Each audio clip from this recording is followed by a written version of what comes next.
You are now tuned in to Mastering Mitzvahs. Mastering Mitzvahs. A podcast focused on creating the perfect bar and bat mitzvah celebration, offering tips, tricks, and trends to ensure an amazing event. Mastering Mitzvahs. From New Jersey's own Explosive Entertainment. Explosive Entertainment. I know you're gonna dig this. And here they are, your hosts, Dylan Weissman and Mike Langzer. Yeah, I still really like this little soundtrack thing that we have going on. 100 and almost 50 episodes in, it still kind of gets me going. Yeah. Well, welcome back to Mastering Mitzvahs here, Mike. It is a rainy April day, but you know what they say? April showers bring May flowers. I can't do much more of this rain, man. I'm ready for the sunshine. I know. Time to pick up and move to the tropics or something. Well, do they do bar mitzvahs in Aruba? Because I'm ready. If you have a bar bat mitzvah in Aruba, we will front the talent bill if you pay for the flights. All right, I feel it. Let's do it. Well, welcome to Mastering Mitzvahs, episode 136. That's Mike. I'm Dylan. And listen, man, we had a cool weekend. One of the strangest combinations of events ever. So I want to get into that before we get into a very, very real topic for today. But we did some bar bat mitzvahs for some pretty high profile people this weekend. We should say you did. I actually had the weekend off, so I kind of it was nice. I actually got to relax while you were out there stressing. Well, I didn't want to take all the credit because it's definitely not all on me. But yeah, I was a part of some pretty cool events this weekend. So up first, super high profile event that kind of materialized out of nowhere. We did Matisyahu's son's bar mitzvah last week. That's pretty cool. So wild. And any minute now, we're going to share on social media the testimonial from Matisyahu himself. He was so proud and happy, and you could see it in his emotion in his testimonial that he gave. It was awesome. And I think, Dylan, he said it so well. He said, I didn't understand why I needed an MC when I was a bar mitzvah. It was just a DJ. And, he realized, and the words that he shared were just so powerful. He was incredibly kind, incredibly sweet, incredibly just emotional about the situation that unfolded. And to me, right now, the Jewish community is so together, more than they've ever been before. And it's always been a tight-knit community, but more together than it's ever been before, that hearing words from that type of profiled person is really special to me. And it couldn't have come at a better time. I mean, we really need this thing. And it was wonderful. And, it's funny. He was talking to me during dessert and saying similar things to me at that point. And the party was still happening. I'm like, hold on, dude, you have to wait. I need to capture this on video. And he's like, whatever you need, man, I got you. It was really, really nice. That was so cool. And let's dive just a tad deeper. I think, Dylan, what made the event so real was that it was truly a party for his son. It was mostly kids, and it was really just a humbling event to celebrate his son becoming a bar mitzvah. It wasn't showy in the ways that you would expect from somebody of that level, that stature. And this is a man of faith by all means. And, they celebrated the way that I think they really wanted to celebrate. It was just perfect. Yeah, there was definitely no bells or whistles in any capacity. And I told you in my recap, Mike, I was like, this was the first time in a long time I got to go out there and just MC. Yep. And that was pretty cool. So I loved it. It was great. And another thing that was really impressive about that event specifically is that the bar mitzvah boy had a massive, massive hand. I don't think that the parents had any other planning aspect of this thing other than signing the contracts, because his son Menachem literally he called us up. He's the one that organized the vendors. He's the one that did. And that was really impressive. And I think that because he had that type of involvement in understanding how the vendors were put together and how it all came, into one big picture, I think that made him enjoy his celebration even more. It wasn't just like he showed up and it happened, right? He was a part of it. I'm gonna put a cautionary note here though for the listeners. Don't let your 12 or 13-year-old plan the party. This was such a unique situation, and the maturity level of Menachem was unbelievable. But he's still only 12 or 13. Don't let you get that. Yeah. So don't get me wrong. He was a part of the planning and the vetting side of things, but there was a full understanding of what his purpose was there. And obviously his parents, his father had a really, really big hand in getting the the financial side together and making sure that you were hiring professionals. But he really did a nice job. And I think because of that, he felt good about it and he was able to enjoy it more. So that was a Thursday night mitzvah. And then fast forward a couple days later on Easter Sunday, which is a little ironic too, but on Easter Sunday, you were celebrating with a political family. Yeah. So I go into this venue and I'm pushing in the very first case and I'm greeted by a gentleman with an earpiece and an American flag lapel. And he goes, "Hi, I'm with the governor of Pennsylvania's security detail. I need to go over a few things with you." Not, "Hi, my name is." It was that official. And he starts telling me about like, listen, these are the exits that you're allowed to use. This is the, tell me about the equipment you're bringing in. And we were doing an event for the governor of Pennsylvania's family. And that was cool too. And he was just a very regular dude. I mean, I had a conversation with him. I saw him, having some hors d'oeuvres and a cocktail. Like, it was cool. But he had a team of probably 10 security officers stationed at every single entrance and exits. And the not even the funny part, but like the part that I had to do very collaboratively was their radio frequencies in their headphone ear set communication systems was actually messing with our microphones a little bit. And I had to communicate with them like, hey, what frequencies are you on? I need to figure out something different for our mic so that we're not interfering with you. So it was very, very cool to have that type of. You didn't want to get on the microphone and talk directly to Secret Service? I mean, that would be pretty cool. No. I'm pretty okay with that. I wanted to make sure that, our bat mitzvah girl's speeches during her candlelighting were able to be heard without static interference. But it was very humbling because like you think that you got a big job, wait till you see what they have to do. They stand there, it was like they were guarding, the crown jewel. It was intense. But they were kind as can be. And like I said, the governor and his family, they were happy to be there and they were excited to just be there to celebrate and not worry about the, political turmoil that may or may not exist in their day to day. Fabulous. Well, that's a hell of a weekend. And there's a lot more to talk about, but we have another topic we want to get into today. Yeah.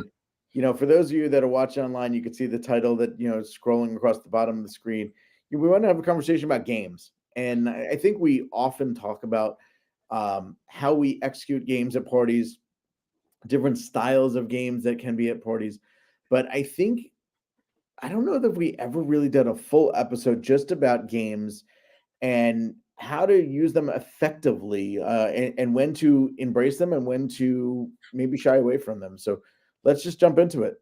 Well, this conversation has been sparked in our minds because just this week we had a family for an event that's happening in the coming weeks book a set of games for their event and then have second thoughts about it. And we had to really talk them through the thought process as to why you should or shouldn't have games. And what they were worried about was that the games were going to derail the attention at the appropriate times from either the dance floor or the formalities of a grand entrance.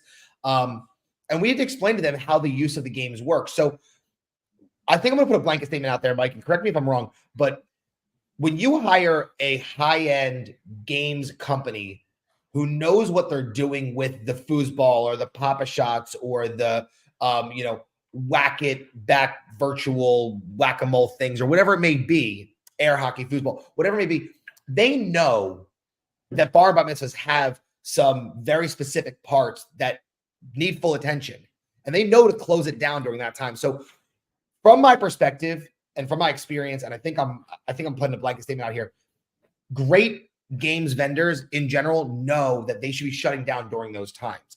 And if they don't, then A, maybe you shouldn't be hiring that company because they don't have experience bar bat mitzvahs, or B, you need to express what times are important for everyone's attention. And if you don't say that, then I think you could run into some issues that obviously weren't planned for. Can I pull a page out of that of what you just said? There's something that you didn't say, but I think you truly meant, and it was don't just rent games and have them dropped off, because that is a very popular thing that we see. Like, there are lesser priced options. Like you just call a phone number, hey, I want to rent a foosball table, and somebody will deliver it, drop it in place, and pick it up 5 hours later, and there's nobody attending to it. And it really can't be the job of the dancers or the MC to manage that. What you did say was when the right company is on site, they know, their on-staff attendants know, I'm going to close this during the candle lighting because I don't want a game of ping pong going on in the back corner of the room disrupting the party, which is, a very possible thing. A game of basketball, the last thing you want is like a Pop-A-Shot basketball bouncing all over the place in the middle of a candle lighting. It's totally disruptive. That's so right. to that point, yes, those things could be disruptive, but they should be managed correctly. Yeah, that's right. And the way that I kind of see it, and the way that I framed it to this family, the way that we often narrate it is games are a great part of your celebration when used at the appropriate times. Now, the rebuttal I get from that often, Mike, is, well, I'm paying for these games to be there for 5 hours and I'm paying $1,200 a game. I want to get the full use out of them. And the answer is, yeah, but if you use it if you leave them open the wrong times, you're not going to get full value out of everything else, like your entertainment concepts or your. I'm going to challenge you. Do you really get that rebuttal? Because I think that people really do understand why they should be closed during those moments. I get it. I get it from the fact of like, I do. I say, like, why are we spending this much money if we're not going to get the full time? And I see that a lot with, we talked about it maybe 2 or 3 podcasts ago about how like families are often putting themselves in a 5-hour party because it's not a different price than 4 hours. So they're getting more time for the value. And sometimes it's not about the dollar per minute of open time. It's about the overall effect that you have there. So I do get that, Mike. And I think that is a real thing that families consider is like, why am I spending this type of dollar for this type of impact for this amount of time? That's why, we don't see a whole lot of like, we used to see a lot of like dance troupe invasions and things like that, where for 30 minutes, these dance troupes are going to come in and dance and then leave. Like, we're not seeing a whole lot of that anymore because I think people are seeing like, well, what can I have that is going to give us the most amount of impact for the longest amount of time? Right. So let's talk about the perks of these things, because there's a lot of reasons why you should consider games. And let's also go back to the premise. There's 2 different types of games. There's physical rented games, air hockey, ping pong, foosball, and a wide array of other things. And maybe even this conversation really encompasses photo booths as well. But then there's non-rented games, which are your, Coke and Pepsi, your trivia, scavenger hunts, Cahoots, things like that, that just a creative MC and their team execute. And let's dive into that. Those things take up dance floor space and dance floor time. We love a good game of Kahoot and a good game of Coke and Pepsi. But the reality is those things are going to stop the dancing for X amount of time to execute a good game.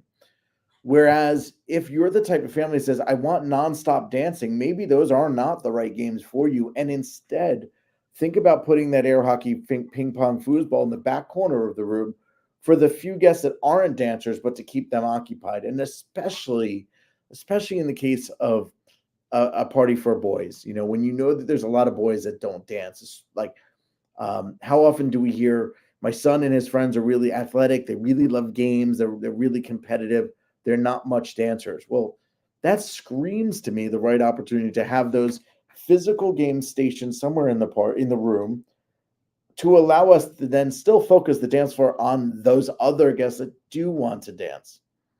Yeah, it's a constant jockeying of what's important for what person. And if you know that there's going to be a set of guests that you want to entertain, but they're not going to be entertained on the dance floor, which is 9 out of 10 times the focal point of the entertainment, then you got to give them some sort of outlet. And that's where photo booths became really popular, is that it was an outlet for someone who wasn't on the dance floor. Well, an extension of that are these enhancements that we're quantifying as games, the pop-a-shot, the foosball, the ping pong, the Giant Connect 4, Giant Jenga, like that stuff is a great outlet for those rambunctious kids who are not going to be on the dance floor, where they are now no longer sitting around getting into trouble. Because if they sit around, they will find trouble, whether it's destroying a bathroom or, running out into the parking lot, they'll find trouble. That's what 13-year-olds do. They're mischievous, and that's what's going to happen. And even as well-behaved as you hope your kids are at these things, when they get together with a bunch of friends and relatively unsupervised, it could happen. And these games are a great outlet. So, Mike, what I want to talk about are, why are games important and what type of games should you consider? So we talked about why games are important because it gives you a great outlet, but what type of games? To get the best value, in my opinion, you want a game with a high turnover rate. For example, a timed air hockey contest allows for 2 players to play for, let's say, 1 minute, and then it moves on. But a air hockey contest that takes 2 players and its first one is 6 goals, and then they move on, ends up taking a lot more time. So that, in my opinion, is one of those games that may not have a high turnover rate. My son is screaming in the background, giving us more commentary. But if you want a game that has a high turnover rate, maybe you want to consider a giant Jenga, where after you pull them all out, they fall over and then you get to put them back up, and now a whole new game is set up. So consider the games that give you the most amount of repetitions in the game versus games that take a long time to develop. I also always try to get 4-player games or greater. And the air hockey example you gave of 2 players, actually, in most cases, we try to do 4-player air hockey, play as teams. Jenga that you mentioned can be 4 players, but I think I think throughput is so important. That's like one of the most important things. But I think the first piece is actually what fits in your room or fits in your space. Like when you're deciding what games you want, that's the first piece. What do I have room for? Yeah. Then once you figure out what you have room for, then we figure out what the right throughput is. I don't love casino tables at bar and bat mitzvahs, and sometimes we get asked for that because just what you said, you could be sitting there playing 20 to 30 minutes of blackjack, and you get into it, but that blackjack table is only good for 8 players. There's 8 positions at it. They're sitting there for 20, 30 minutes. Nobody else is able to play. It's not really a spectator kind of thing. Like Jenga, believe it or not, like people enjoy watching. Like the anticipation of who's going to drop it is there. So yeah, I mean, even not only considering throughput, but considering like what's interesting to watch too. Yeah, and it's funny because that's the development of these large games. Basically, the most popular games we have are actually oversized versions of standard games. You talked about, an air hockey that is 2 players. You try to make it 4 players. Well, actually, there's a custom game that we have that's 6-player air hockey with 3 different goals, allowing 3 people on each side to be shooting on all the different goals in front of them. And you have giant foosball, where instead of it being a 4-player or 6-player game, 2 to 3 aside, it becomes 6 aside. And it's 12-player or 20-player. And like, that's where you get the development of these large, oversized games. But then it goes back to your point of like, while those are flashy, fun, and cool, if they don't fit in your room, it becomes a challenge. Now, here's my discretionary to this. If you want these games and they don't fit in your room, but you want to have a dance party, I would full stop there. You shouldn't have the games, because if you're going to put the games in a different room, every single extra auxiliary room you have disconnects your celebration. And if you want people to be fully engaged in what's going on for your son or daughter right then and there, it's really important to not disconnect it by adding an auxiliary room of some sort. Unless that's the goal. And I can think of a party that was so epic that we did on a boat, that one of those big like charter cruise ships that goes around New York City. And the 3rd floor of this boat was nothing but games and activities for the kids. The 2nd floor was a dance party for the adults. And that was by design. Like that was the whole goal. We're going to get everybody together for introductions, candlelighting, horror, and then we're going to set the kids back up to the third floor. And sometimes that is the request, especially when it's a huge guest count. There's 250, 300 guest parties. You can split up the party. But if your party is in that 125 to 150 range and you want it to feel cohesive and you want the kids and adults to be celebrating together, you're absolutely right, Dylan. Like, games either need to be in the main room or they need to be considered for cocktail hour only, or maybe just forgotten about.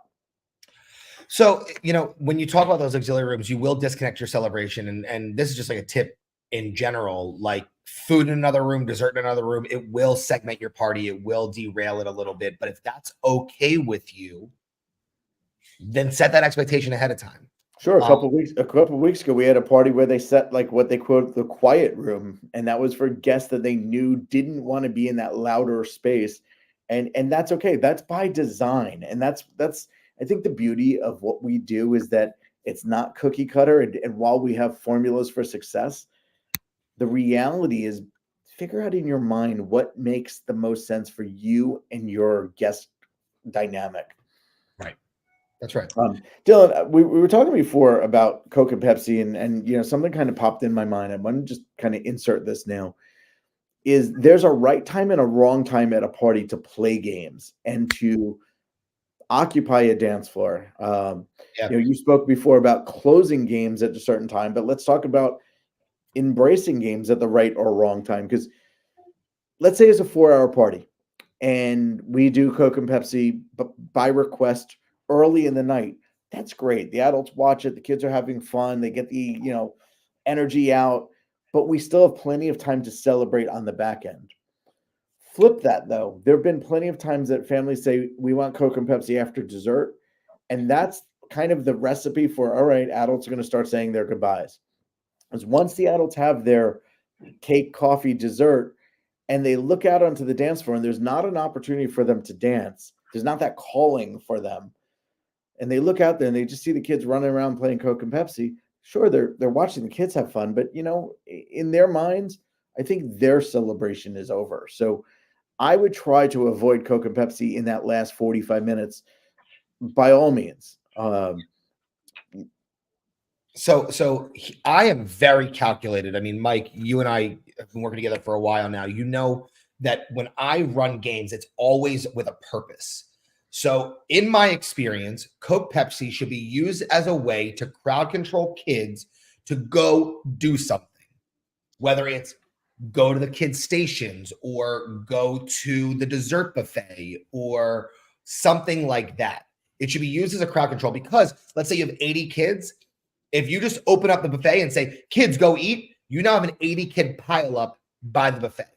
So I really try to use elimination-based style games like Coke Pepsi as a way to crowd control towards the stations. Additionally, the timing of that should be while the adults are eating.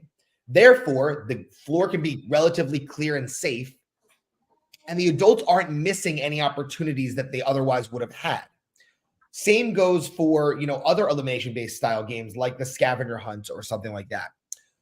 Additionally, it becomes something to look at, something to watch for the adults. They get to watch the game, and it's entertaining for the majority of them. Then there are other games that are not elimination-based, like the Kahoot-style trivias that are used on the screens. I love using them as a way to redirect attention towards a very specific spot, like the TVs. For example, toward the tail end of meal service, instead of just opening the dance floor by saying, hey, everyone, let's get up and dance, getting everyone's attention directed at one specific place, like the TVs for maybe a Kahoot, allows everyone to then realize, all right, what's coming next? And then the MC can then say, everyone, please rise up out of your seats, join us on the dance floor for XYZ, as opposed to just saying it arbitrarily. It's a rhyme and a reason, and it's very calculated. So I like using games as either a way to move into the next phase or direct your attention so that we can move in to something different. Those are very, very calculated. So therefore, when you say you want these games, you should really leave it up to the entertainment team to design it around what's going to be best for your overall goal.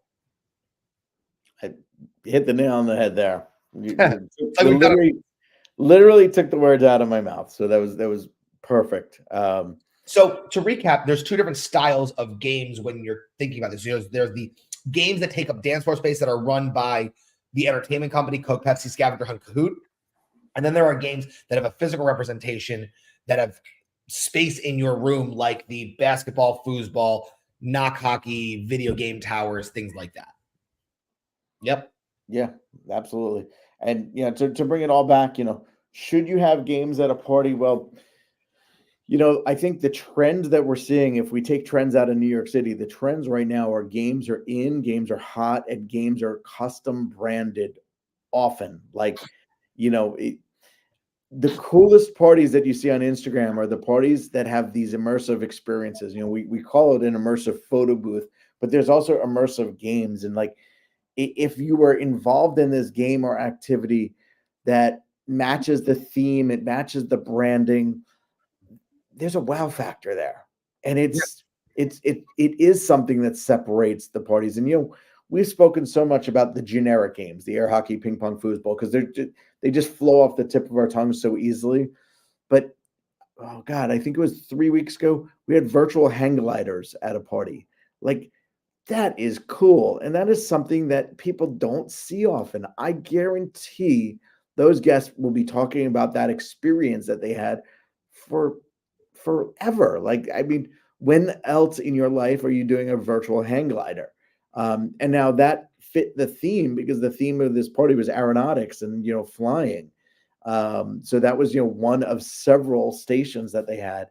And we got to embrace it using trussing and slings and the VR goggles. So not every game has to be air hockey, ping pong, foosball. We love thinking out of the box. It all just boils back to what we said. What's the throughput like? What's the space allowance? And how much do you want to embrace these activities or not? And I think when Dylan, I'm thinking about the party that you did at Bella Vista. Oh yeah. The slot racing one. Everything about that party was race cars, and there was all different racing simulators going on. Like, that's such a standout type of event. So embrace them. Why not? Tie it in. And after all, these parties are for kids, right? What do kids love more than anything? It's games. Straight up. Yeah, it also breaks the ice. It does a nice job for that. It gives something that allows for an uncomfortable situation, like dressing up and going to a formal event, be more comfortable to them, more familiar to them. This conversation started with, I had a family who had games, 3 weeks ago, and then out of nowhere said, I'm afraid that they're not going to pay attention to the dance floor and be a part of the dancing and be a part of the formalities. I don't want the games anymore. And the answer is no. There are tactful ways to use the games as a way to help move your celebration along.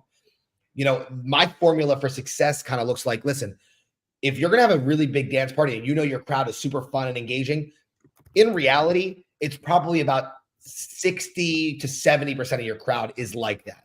But what about the other 30%? Is there something for them? And I think that these games are one of those ways to make it happen. Mm-hmm. But there's also one more little hiccup that happened at an event very, very recently. It wasn't even a hiccup. It was just like something that made it challenging. Was we had they booked games and they were in the cocktail space because they really wanted the cocktail space to have fun and engaging games. So they had their foosball and their air hockey set up there. But then they wanted it to also be in the main room, and they wanted it to be broken down and moved. Mike, that was a real challenge for us. So I'm going to pause here for a second, and let's dive here for a second. We often hear, hey, what do you guys do with kids during cocktail hour? And, what games, what activities are popular for kids during cocktail hour? And this is what opens up this games conversation so frequently. And that's where we get into, it is a great time for the icebreakers. And we have plenty of things that don't need to be rented that we do during cocktail hour. But, that is also the wow factor when you walk in and you see all of these activities. Then the conversation comes up, well, it is a lot of money for 1 hour. Can you move them? And the answer often is sometimes we can move them. To move these activities that often weigh, 200-300 pounds, and they're large and they have to be assembled on site, that, they don't move so easily. It's not like, picking up a PlayStation in your house and just moving it from one room to another. Like, these things take sometimes 2, 3, or 4 guys to lift them and move them, but sometimes they need to be assembled or deassembled to get from room to room. Right. That motion of moving from space to space can often be very, very obtrusive while guests are in the room. So the reason why I say sometimes is it depends on the venue layout. It depends on how wide the doors are. It depends on, the location physically from cocktail hour into the main room. There was a party a couple months back that wanted us to move games, but we had to go like down steps. We built everything up a flight of steps, and we had to go down the steps to move it. It just wasn't going to happen effectively. So if that's the case and that's a struggle of yours, evaluate what the importance of cocktail hour games versus main reception games are. There's really nothing wrong with opening up the main room early for the kids anyhow. That's a common move too. If you want the kids to enjoy the games, just get them in the main room earlier. That's a-okay. Yeah. So yeah, the logistics, like that hang glider thing as an example, could not be moved, period. Like, that was a 3-hour assemble. There was no way to deassemble it and move it. That was in the main room the entire time. Yeah, it's also a safety thing, Mike. Like, we can't just break the stuff down and move it in the middle of your party. You have guests walking around there. The reason we get there so early, is because we don't want to be pushing cases and carrying, huge sticks of truss through a room. And often these games have a lot of big component pieces. So we really can't be moving it for the safety of your guests, as well as the optics of it, because you don't want, a distracting clanging of trussing coming through while your grand entrance is happening. Like, it's not a good look. Yep. So I believe that it's all right. Let me try to close on this. Remember you said, like, I don't love blackjack or poker tables or casino tables at an event because it's a slow throughput. That's a great cocktail hour enhancement, because they can sit for 30 minutes and be entertained. And then when it's done, it's done. I love doing a kids casino where, the first 5 minutes, I'm explaining the rules. They all get their chips. And then the last 10 minutes, we shut down and we use the tokens and the chips and the monies that they collected in their gambling process to auction off awesome big prizes. And then that's all done. And then those games are broken down and it's see you later, bye. It's a great interaction for the hour. But that style really wouldn't be effective in a main room setting. So games are an ever-growing beast, man. They really are. It's a big part of mitzvahs. It always has been. And let's embrace it. Let's do it, but do it the right way, just like everything else that we preach. So as always, thanks for tuning in. Mastering Mitzvahs. This is episode 136, talking all things games. And we'll be back next week, I think, with a guest, but we're not going to let that secret out, because last time I talked about who the guest was going to be in advance, we had to make a schedule change. So we'll see what happens next week. We look forward to another great episode. And as always, if you have any questions or anything you want us to discuss, hit us up. Take care. See ya.